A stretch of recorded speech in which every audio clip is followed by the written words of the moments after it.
Welcome to மாயா பஜார். இன்றைக்கு நாம் பார்க்கும் ரெசிபி கத்தரிக்காய் தக்காளி பச்சடி. சட்டியில் 2 டீஸ்பூன் கடலெண்ணெய், 2 டீஸ்பூன் நல்லெண்ணெய் விட்டுருக்கேன். கொஞ்சமாக கடுகு போட்டுக்குவோம்.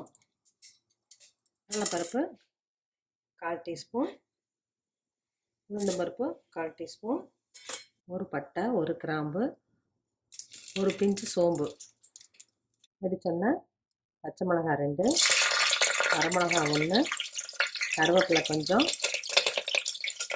சின்ன வெங்காயம் 10 2 வெட்டி போட்டிருக்கேன். ஒரு நிமிடம் ஃப்ரை ஆகட்டும். தக்காளி 5 பழத்தை கட் பண்ணி போட்டிருக்கேன்.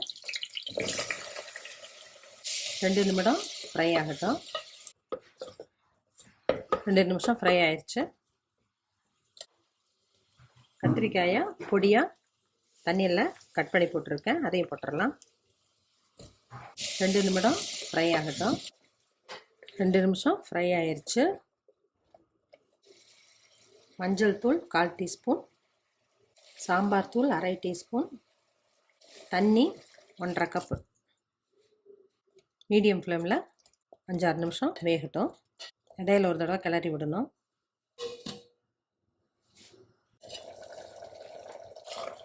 தண்ணி நல்லா வற்றிடுச்சு, காய் வெந்துருச்சு. கல்லுப்பு தேவையான அளவு, புளி கொஞ்சமாக விட்டு இது நல்லா சூடானோன்னா எடுத்து கடைஞ்சிடலாம். 1 நிமிஷம் வேகட்டும். பருப்பு கடையிற மற்றனால நல்லா கடைஞ்சோம்னா தொக்கு மாதிரி கிடைக்கும். ஸ்டவ் ஆஃப் பண்ணிடுறேன். கத்தரிக்காய் தக்காளி பச்சடி ரெடி ஆயிடுச்சு. சுடு சாதத்தில் நெய் விட்டு சாப்பிட்றப்ப நல்லாயிருக்கும். வெந்தய இட்லியோடு சாப்பிட்றப்ப நல்லெண்ணெய் ஆட் பண்ணிக்கலாம். செஞ்சு பாருங்கள், சாப்பிட்டு பாருங்கள். தேங்க்யூ.